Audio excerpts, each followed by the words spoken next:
का प्रवाह का दर समझना, ये Q है। Q माने हो गया ऊष्मा। यदि हम किसी चीज को ऊष्मा देंगे तो किस किस पर निर्भर करेगी? उसके परिच्छेद के क्षेत्रफल पर, और उसके तापांतर पर, और उसके समय पर, और साथ में लंबाई के क्या होता है? व्युत्क्रमानुपाती होता है। अब इसको समझते हैं पहले कि ये कहता क्या है ऊष्मा चालकता। मान लो मैं यहां पर आग लगाया हूं, ठीक है। इसमें मैं दो तरह की छड़ ले रहा हूं, एक बिल्कुल दुबली पतली मेरे जैसे, ठीक है, और एक उतनी ही थोड़ा सा लंबाई की ये ले लिया, ठीक। अब समझते हैं कि यहाँ पर मान के चलते हैं कि इसको मैं 5 मिनट तक गर्म किया, इसको भी मैं 5 मिनट तक गर्म किया। केवल मैं क्षेत्रफल की बात कर रहा हूँ, किसका परिच्छेद ज़्यादा है? जो मोटी है उसका क्षेत्रफल ज़्यादा है। कौन जल्दी गर्म होगी? कौन ऊष्मा जल्दी लेगा? ये पतली वाली की मोटी वाली?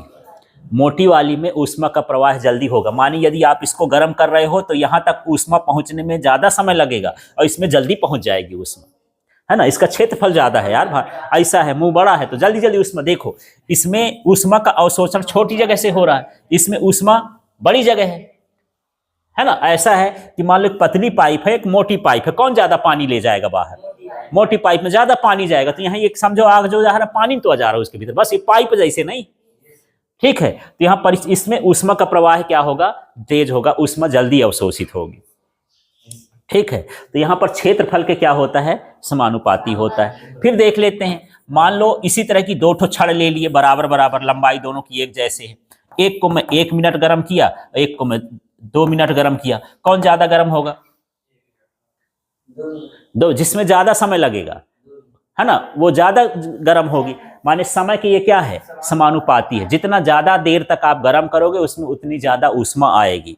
कम समय में करोगे, जैसे हाथ तापने गए, ऐसे करके ऐसे कर लिए तो आप हाथ गर्म हो जाएगा। जितने देर तक रहोगे उतना देर तक गर्माओगे ना। उसमें रजाई में सोए रहते हो घुस के, है ना, तो घुसते ना आपको गर्मी लगने लगती है। जितना देर तक घुसे रहोगे उतने देर में आपकी रजाई गर्म हो जाएगी। फिर गर्म होते होते और गर्म होगी क्या? एक बार स्थायी अवस्था हो जाएगी। तब तक आप सिकुड़े सिकुड़े बैठे हो, ठीक है, तब तक आपके शरीर से गर्मी निकलेगी और वहां पर वो क्या होगा? मौसम गर्म होगा। फिर एक ऐसा कंडीशन आ जाएगा कि भले घुसे रहो, अब उससे ज्यादा ताप बढ़ने वाला नहीं है, वो स्थायी अवस्था कहला जाएगी। तो यहाँ भी ऐसे ही होता है कि जितनी देर तक ज्यादा रहोगे उतनी देर में ज्यादा ऊष्मा होगी। यदि मान लो कोई धूप में एक दो ठो लोहा का टुकड़ा रख दिए हो, है ना, एक को 1 घंटा रख दिए हो, मान लो 15 मिनट, एक को रख दिए हो आधा घंटा, तो कौन ज्यादा गर्म होगा? आधा घंटा वाला गर्म होगा, ठीक है। तो इस तरह से ये समय के क्या होता है? व्युत्क्रमानुपाती हो, समय के समानुपाती होता है। अब मान लो यही छड़ है, एक ये लंबी छड़ हो गई और एक छोटी छड़ हो गई। कौन जल्दी गर्म, कौन वहां से ऊष्मा तक पहुंचा देगी यार, यहां से यहां तक, है ना। तो ये लंबाई के क्या होता है? व्युत्क्रमानुपाती होता है। मतलब ये छोटी छड़ यदि हो जाए तो जल्दी ऊष्मा यहां से यहां तक पहुंच जाएगी। तो ऊष्मा का प्रवाह लंबाई के क्या होता है? व्युत्क्रमानुपाती।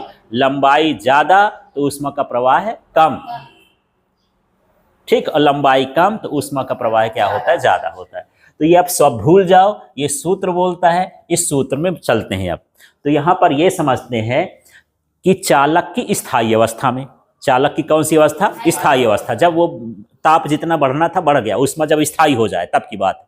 तो चालक की स्थायी अवस्था में ऊष्मा प्रवाह, क्यू का मतलब क्या है? ऊष्मा प्रवाह उसके परिच्छेद के, उसके तापांतर के, उस और समय के समानुपाती होता है, और उसकी लंबाई के क्या होता है? व्युत्क्रमानुपाती होता है। अब तापांतर का भी मतलब समझो, यहां समझना। मान लो एक छड़ है ये इस तरह से और दूसरी छड़ ये है। यहां पर जो ताप है मान लो इस सिरे का, ठीक है, मान लेता हूं कि ये मान लो 80 डिग्री है और यहां पर कितना है? 20 डिग्री। इसमें भी देखते हैं यहां जो आग मिल रही है वो कितनी का ताप का मिल रहा है? 80 डिग्री। और यहां पर जो इसका ताप है ये है 40 डिग्री। कौन किसमें ऊष्मा जल्दी जाएगी? तो इसमें देखो अंतर, जिसमें अंतर ज्यादा होगा, ताप का दोनों सिरे का अंतर जिसमें क्या होगा? ज्यादा होगा, उसमें जल्दी ऊष्मा अवशोषित होगी, ठीक है। तो इसमें कितने का अंतर है? 60 का। इसमें कितने का अंतर है? 40। तो ये हुआ मान लो T1, इसमें अधिक ताप को माने T1 से लिखते हैं, और कम ताप को किससे लिखते हैं? T2 से। तो इसका जिसका तापांतर ज़्यादा होगा उसमें ऊष्मा जल्दी जल्दी अवशोषित होगी। बस ऐसे है कि भाई जही ज़्यादा भूख लगी है तो जल्दी जल्दी खाई, है ना, और जिसको कम लगा था अरे हो गया थोड़ी देर बाद खा लूँगा यार, है ना, घर में कोई बुलाए मम्मी खाना दे दो, ठीक है, तो अब खाना मान लो 2 भाई हैं खाना मांग रहे हैं, तो एक बोलेगा अभी मेरे को भूख नहीं है मैं ना खाऊंगा, दूसरा बोला नहीं चलो मैं खा लेता हूँ, ऐसे है, ठीक है। तो ऐसे ही है, जिसका तापांतर ज़्यादा होगा वो ऊष्मा को खाएगा, और जिसका कम है वो कम खाएगा। भैया मेरे पास खुद है मैं काहे को लूँ, है ना, कुछ देर कम लूँगा, ऐसा है। तो बस यही है कि जिसका तापांतर ज़्यादा होगा ऊष्मा का प्रवाह है उसमें उतना ही क्या होगा? ज़्यादा होगा। समझ में आ गया? तो ऊष्मा की चालकता समझ में आया, तो क्या लिखोगे? चालक की स्थायी अवस्था में, फिर इसका नाम लो, ऊष्मा का प्रवाह,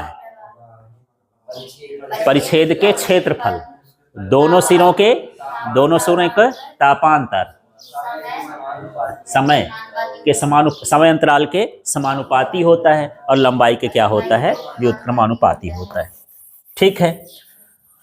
अब यहाँ पर हम आगे पढ़ते हैं, इसके और हिस्से में चलते हैं। यहाँ देखो, यदि मैं यहाँ से समानुपाती का चिन्ह हटाऊं तो एक नितांक लेना पड़ेगा। वो नितांक क्या हो गया? K, तो KA T1 माइनस T2, और ये हो गया T, और बटे में हो गया L। तो K का मान जो होता है वो पदार्थ पर निर्भर करता है ना। हर पदार्थ के लिए K का मान कैसा होता है? अलग अलग। जैसे मान लो चांदी है ना, एल्युमिनियम है, लोहा है, कॉपर है, सब में ऊष्मा लेने की क्षमता क्या होती है? अलग अलग होती है। जैसा पदार्थ होगा वैसे ऊष्मा लेता है। जैसे एल्युमिनियम है तो उसी ताप में जल्दी गर्म हो जाएगा, लोहा है तो कम गर्म होगा, इस तरह से होता है, ठीक। तो अब मैं यहाँ